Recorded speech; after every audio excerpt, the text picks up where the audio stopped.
Assalamualaikum dan selamat sejahtera. Kembali kita di dalam siri Mukadimah Cinema, di mana saya akan kongsikan body of work atau kerja-kerja filmmaker gemaran saya. Jadi dalam video kali ini kita akan beri fokus kepada seorang pengarah bernama Hussein Hanif.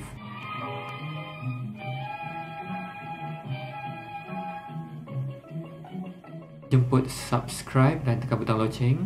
Jangan segan, jangan silu. Sebelum kita masuk ke dalam body of work beliau, mungkin kita boleh lihat sedikit sebanyak latar belakang Hussein Hanif. Kita tidak pasti sebenarnya beliau lahir di mana. Ada yang kata di Johor, ada yang kata berketurunan Pakistan. Tapi yang pasti bapa beliau merupakan seorang pelukis latar lah, pelukis set, iaitu di Malay Film Production di Jalan Ampas. Waktu tu memang filem-filem kita era studio, dia ada pengaruh bangsawan di mana tirai tu dilukis latarnya. Jadi bapa beliau seorang pelukis lah. Dan Hussein Hanif sebelum mengarah filem, beliau merupakan seorang penyunting filem. Tapi beliau menyunting tu sudah di Cathay Chris, dan beliau mengarah pun ke semua filemnya pun di Cathay Chris. Jadi Cathay Chris ni, kalau buat yang tak tahu, dia satu studio lagi satu lah, berlawanan atau rival dengan Malay Film Productions di studio Jalan Ampas. Jadi mungkin saya boleh kongsikan sedikit sebanyak filem-filem yang disunting oleh Hussein Hanif. Antaranya kita ada Raden Mas tahun 1959 oleh L. Krishnan.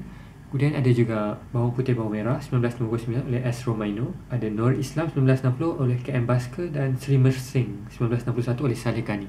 Jadi ada beberapa lagi, tapi 4 ni yang saya pilih bukan apa sebab saya tonton filem-filem ni dan memang saya terkesan jugalah, terutama dengan Raden Mas, sebab ada satu adegan, kalau siapa yang tengok, ada satu istana ni terbakar dan ada montaj kebakaran tu. Saya rasa ia beri feeling yang mengingatkan saya kepada sebuah filem oleh Carl Theodor Dreyer berjudul Joan of Arc tahun 1928 kalau tak silap. Sebuah filem silent di mana ada kebakaran lah, jadi tentang api juga. Dan sebenarnya nanti dalam salah satu filem Hussein Hanif pun nanti akan ada elemen api ni atau sesuatu terbakar. Kalau kita cakap tentang body of work Hussein Hanif, beliau cuma aktif selama 5 tahun, dari 1961 hingga 1966, di mana beliau meninggal dunia di usia yang muda ketika berusia dalam 32 atau 33 tahun macam tu. Mungkin kita boleh lihat satu persatu filem-filem beliau, dan di sini saya ingin buat lain sikit kalau banding dengan yang P.Ramlee hari tu. Bukan apa, sebab kalau hubungan saya dengan filem-filem Hussein Hanif ni, ia tak berlandaskan nostalgia, di mana saya tak tengok masa kecil, saya cuma tengok filem-filem beliau sewaktu dewasa. Jadi mungkin kita akan laju sikit sentuh filem-filem ini ke kronologi, dan kemudian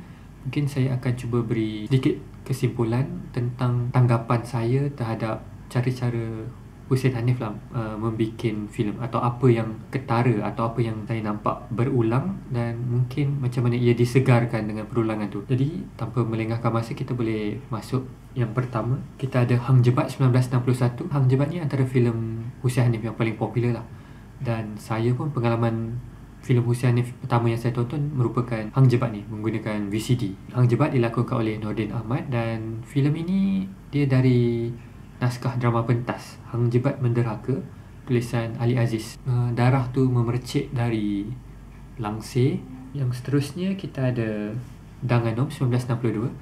Yang ini pun sama juga, dari ceritanya Ali Aziz. Jadi yang memegang watak Danganum Fatimah Ahmad, disokong oleh Nordin Ahmad, ada M. Amin, Rosy Yatimah. Kalau yang tadi tu, ialah Hang Jebat tu watak mitos yang terkenal kan, dari hikayat Hang Tuah, dari sejarah Melayu.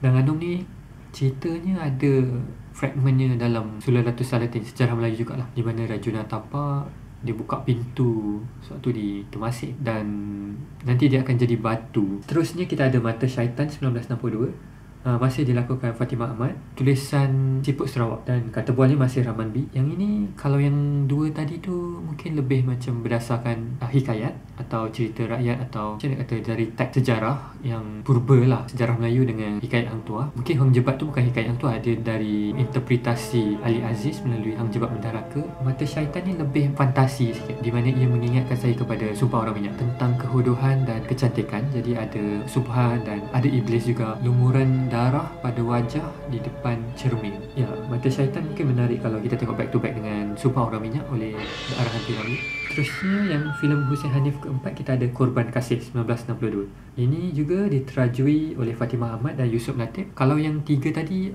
dia di zaman dulu kala sikit. Yang Korban Kasih ni memang waktu zaman semasa lah, latarnya moden. Filem ni sedikit sebanyak mengingatkan saya kepada filem India. Dia seolah ada rasa bila watak lelaki ni dia mendepani masalah, dia memabukkan diri. Dia mengingatkan saya kepada filem Devdas dan akhirnya nak pergi ke arah kubur. Jadi dia ada sedikit sebanyak nuansa itulah. Tapi saya suka filem ni. Kalau Hang Jebat tadi dia drama dalam istana, Danganong dia akan semakin membuka. Kita akan dapat apa, landscape. Mata Syaitan dia kembali dalam ruang domestik balik lah. Dia ada dalam gua, ada di pondok, ada di istana balik. Korban Kasih dia rasa kembali di dalam rumah balik, rumah yang besar lah, hubungan sesama keluarga dia dalam satu ruang domestik. Terusnya filem kelima Hussein Hanif, kita ada Masuk Angin Keluar Asap 1963. Yang ini dia combo sekali dengan filem keenam Hussein Hanif, iaitu Gila Talak 1963 juga. Sebab apa? Sebab dua filem ni dia macam bersambung. Jadi dia lebih bernuansa komedi, bersilat di laman rumah. Dia berbeza dengan filem-filem sebelum ni di mana ia lebih serius dan drama.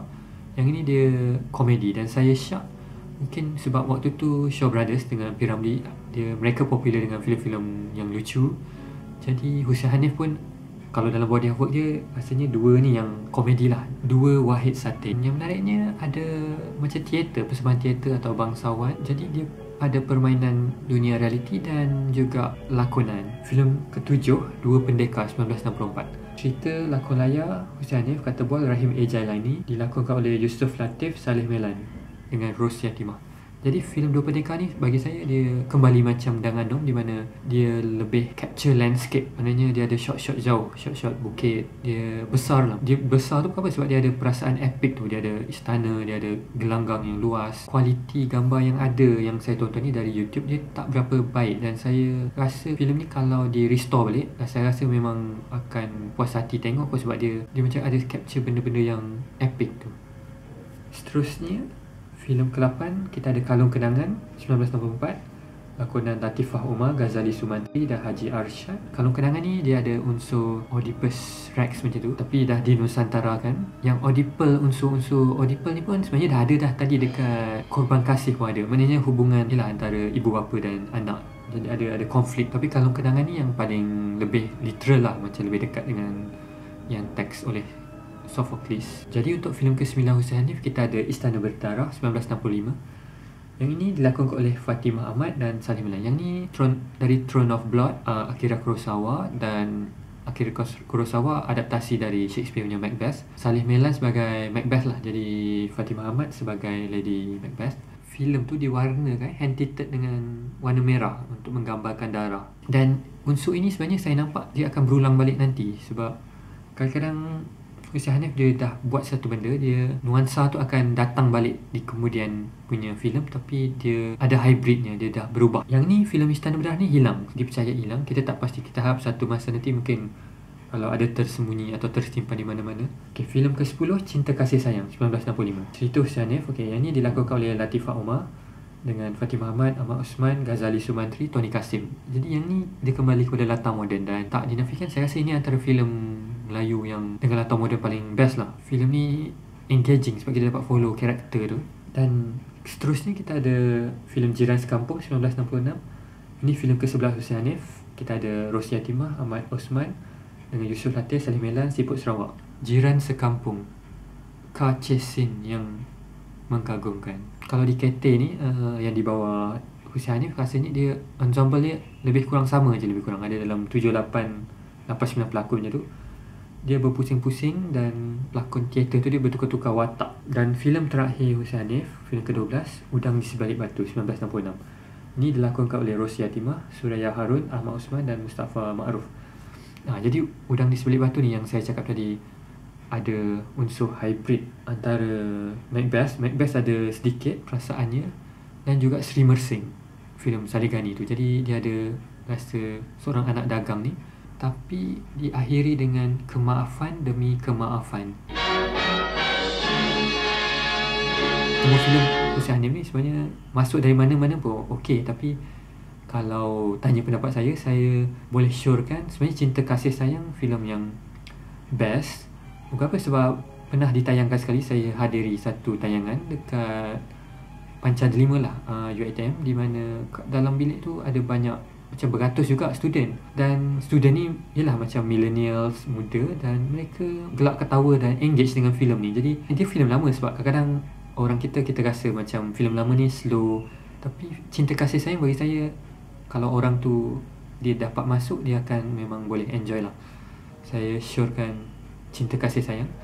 Jiran Sekampung pun best, Danganum best, Dua Pendekar best, tapi sayang kualiti yang sedia ada kat YouTube dia macam VHS yang dia macam VHS yang ataupun apa, dia macam kualiti dia rendah, sound pun banyak yang pecah. Bermula dengan Jiran Sekampung mungkin, kemudian Udang di Sebaik Batu, kita akan nampak usaha ni dah start main shot-shot mengintai, maknanya orang mengintai dari celak dia. Jadi kat sini saya ada sedikit-sedikit gambar-gambar untuk kita lihat pertalian di antara filem-filem dalam body of work Hussein Hanif. Mungkin saya takkan nyatakan jugalah gambar mana filem apa, sebab saya rasa ini macam dah dedahkan juga penamat. Mungkin dia dipanggil spoiler, tapi saya tak rasa dia begitu penting, sebab dia pengalaman menonton tu. Maknanya cerita Hussein Hanif ni dia bukan pasal plot twist, dia perasaan menonton. Jadi tapi walau bagaimanapun saya cuba untuk tak nyatakan lah, tapi semuanya ada di situ lah. Jadi antara elemen yang saya perasan dalam filem Hussein Hanif ni, kita akan ada banyak scene kena ikat, orang kena ikat, terutama dalam filem-filem awal ni. Jadi kat sini sebagai contoh ada Nordin Ahmad kena ikat terseksa di dalam dungeon, tapi dungeon ni tak ramai orang lah, cuma Nordin Ahmad je yang seorang kena terseksa.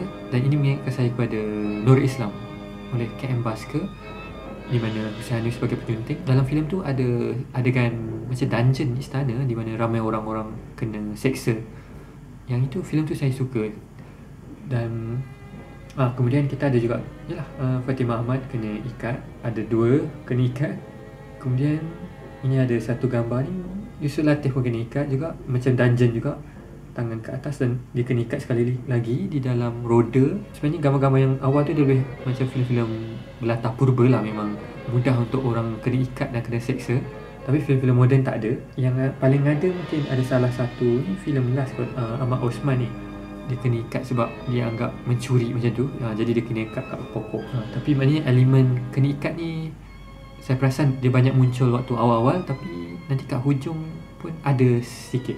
Selain daripada elemen kena ikat, kita juga ada elemen darah yang ketara. Yang ini mungkin tak banyak, tapi dia ada dari awal sampai ke hujung body of work lah. Maknanya dalam filem pertama ada, filem terakhir pun ada darah yang muncul. Ada hingga tahap darah tu disapukan ke muka dan malah mengalir seperti sungai pun ada. Dan seterusnya mungkin kita boleh masuk shot by shot juga, comparison lah, maknanya antara filem-filem yang berbeza, cara Hussein Hanif mengakhirkan filem. Jadi kita ada salah satunya, bila orang jahat mati, mereka akan tinggalkan dan filem akan habis dengan situasi itu. Maksudnya orang yang baik tu dia move on, cerita pun habis. Jadi itu antara salah satu teknik yang digunakan. Dan yang kedua, dia macam elemen ni macam sama, tapi dia 2 benda yang berbeza. Sebagai contoh, ada filem adegan yang berakhir dengan tragedi, mungkin ada usung jenazah. Tapi ada juga filem yang berakhir dengan harapan dan kegembiraan. Mereka berdiri di depan hospital, ada kelahiran. Tapi ia juga dimain-mainkan oleh Hussein Hanif, di mana orang yang nak melahirkan tu pun diusung sebelum dibawa masuk ke dalam kereta untuk meninggalkan bingkai. Jadi itu antara cara filem dihabiskan. Selain tu juga ada bagaimana Hussein Hanif menghabiskan filem-filemnya. Ada satu kegembiraan, ataupun macam nak kata, dia yang gembira boleh, yang tragic pun boleh, tapi dia lebih kurang sama. Jadi dalam satu scene ni semua orang berkumpul dan ada satu kegembiraan, ada orang sakit, dia semakin sembuh. Dan dalam satu lagi filem pula, semua bertemu di situ, tapi ada orang yang sedang mati dan ia tragik lah. Dan kat sini ada juga, saya nak tunjuk contoh 2 shot dari 2 filem berbeza yang pengakhirannya lebih kurang sama. Jadi kat sini saya perasan Hussein Hanif akan push in kan kameranya kepada watak wanita. Dan ini saya perasan selepas menonton Danganum lah. Danganum ini saya dedahkan aja.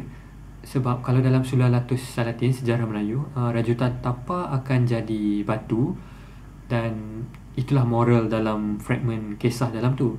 di mana kalau orang tu ialah menderhaka, buka pintu dan mengkhianat, dia disumpah jadi batu. Dan maknanya jangan buat begitulah. Tapi dalam filem Hussein Hanif, Rajuna Tapa lakonan Ahmad Nisfu memang jadi batu pun, tapi kamera akan push in ke arah Fatimah Ahmad lah dan Anum. Maknanya okey, memang ada Rajuna Tapa menjadi batu, dia satu spektakel, tapi kamera bukan nak beri fokus pada keajaiban atau itu. Sebab kalau kamera fokus ke situ, maknanya dia nak cakap tentang yang dalam teks lah. Tapi Hussein Hanif dia nak cakap benda lain. Maknanya dia nak cakap tentang ada seseorang yang telah terkorban, yang tak bersalah, iaitu Dang Anum lah. Jadi kamera pergi ke situ, maknanya ada spektakel berlaku di bawah bingkai, tapi itu tak penting. Menyedari ini, saya juga perasan kemudian Hussein Hanif juga ada buat benda yang sama dalam filem Cinta Kasih Sayang lah. Jadi di hujung tu, sewaktu Ahmad Osman dia melukis isteri dia, Latifah Umar, yang dilakonkan Latifah Umar, kamera akan nanti dia akan push in mendekati Latifah Umar yang sedang tersenyum. Dan kemudian bila saya tonton balik Hang Jebat, baru saya perasan sebenarnya kamera tu push in ke arah watak Latifah Umar atau Dang baru ya, sambil memeluk Hang Jebat. Jadi maknanya kamera tu sedang mengikut watak wanita dan bukan, maknanya Hang Jebat dah mati, tapi kamera tu mengikut siapa yang hidup dan akan lalui apa yang akan berlaku seterusnya. Jadi yang tu saya rasa dia halus lah, maknanya penamat dia halus dan antara sedar dan tak sedar.